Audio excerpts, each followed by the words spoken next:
which is No More Croissants, Please. And Ken is planning to give his croissants presentation at a local storytelling event called Story Lab next Wednesday, directly in conflict with our meeting. That is why he's been refining it over the past 4 weeks. He appreciates your listening to more or less the same presentation over and over and over and over and over again, and understands how yet another time tonight may just be too much. Accordingly, tonight's presentation is called No More Croissants, Please. Ken. You only have one for all of us? There's a croissant in there? Yeah, there is a croissant in there. You know croissants. You made that? He did not. But it is a croissant, and you know croissants. Flaky brown outside, buttery, soft inside. Maybe you like them as much as I do. Maybe you used to have them with coffee, right? Well, I was sitting in a Panera Bread. It smells good. Enjoying a croissant. And suddenly I thought, Ken, you like croissants. You ought to bake croissants. And maybe you can impress your neighbor, Nina. Now, Nina was a young German woman who lived right next door to me, a little plump, because she liked to eat, and with whom there was, some potential, if you know what I mean. Now, the idea of baking croissants was crazy, because I had never baked anything like that before, let alone something as complicated as croissants. Could I do it? Could you do it? Well, I found out whether I could bake croissants, and along the way, I learned a pretty deep lesson from Nina. You'll hear about that later. The first thing I did was sign up for a French baking class to bake croissants, taught by typical woman French chef. I think you know the type from TV, short, blonde bob, that sleeveless white apron that goes all the way down to the ankles, and the French accent. Each week we learned one step in baking croissants. The first week, Gloria said, you need the dough until it is just right. The second week, you cut the butter in slices and put it in the dough. The third week, you roll the dough and pound it down. The fourth week, you shape the croissants just so they're right and put them in the oven. By the fourth week, I knew I had gone through all the steps, but I had never baked any of the croissants. That was not part of the classwork.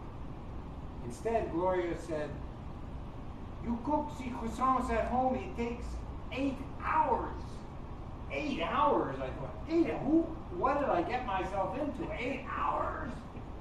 She gave us the recipe. I set aside a whole Saturday. I took the ingredients I had bought the night before, mixed them all up.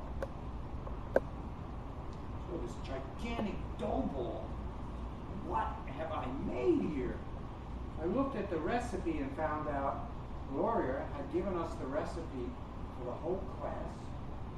I was supposed to divide by 12. I now was supposed to make 48 croissants. What would you do with 48 croissants? I couldn't stop now. I was in for it. I started following the steps. I kneaded the dough. I cut the butter. I put it in. I waited for it. I kneaded the dough. After I pounded it down, put the butter in, waited for it to rise. Pounded it down, kneaded it, put the butter in, waited for it to rise. Finally, after 7 hours and a complete mess in my kitchen with the flour and the melted butter and the pots and the pans, I was ready to see if I could make this thing.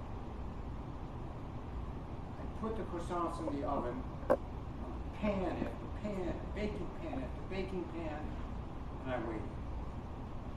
Now the smell was great. You know, baking bread, wonderful smell. The scent of the butter is out of this world. And that warm, moist heat that comes from baking. And I waited.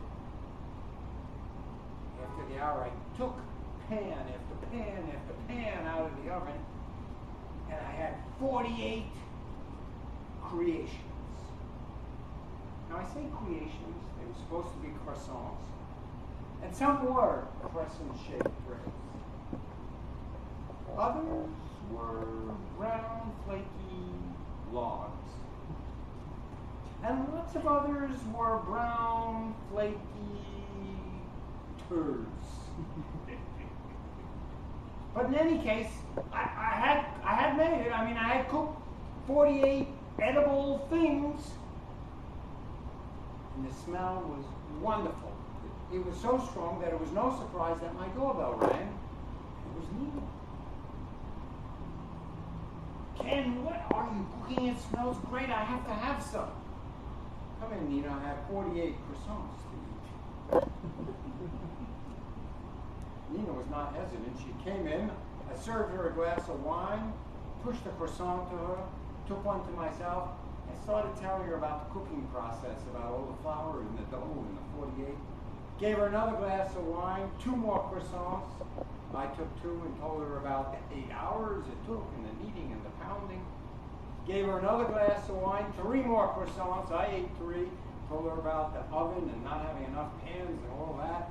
And I'd have to clean up. After we had 3 glasses of wine and finished 12 croissants, Nina looked at the 36 croissants that were remaining. She said to me something really profound. She said, Ken, it took you 8 hours to make this croissant.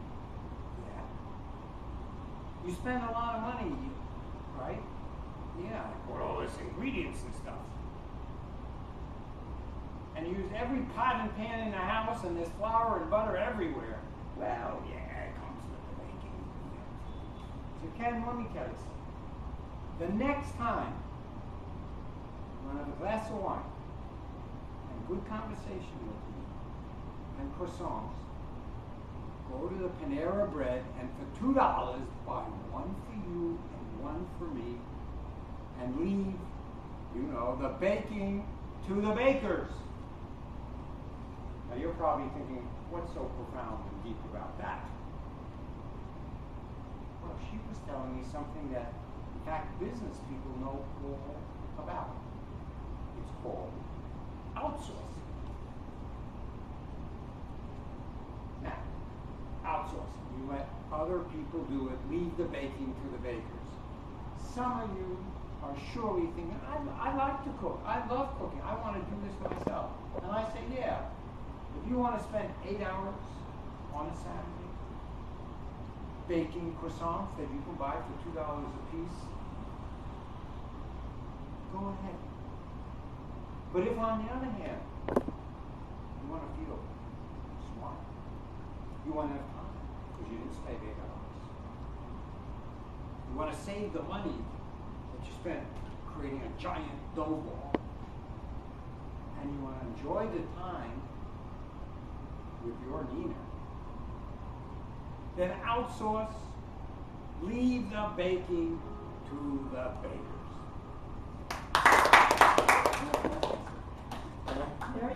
Thank you, Ken. And my And it's your, there's a scoop with that. You How do I think we would get pause? croissants for listening to it so many Can I weeks in pause a it? row? Yeah, I just there we go.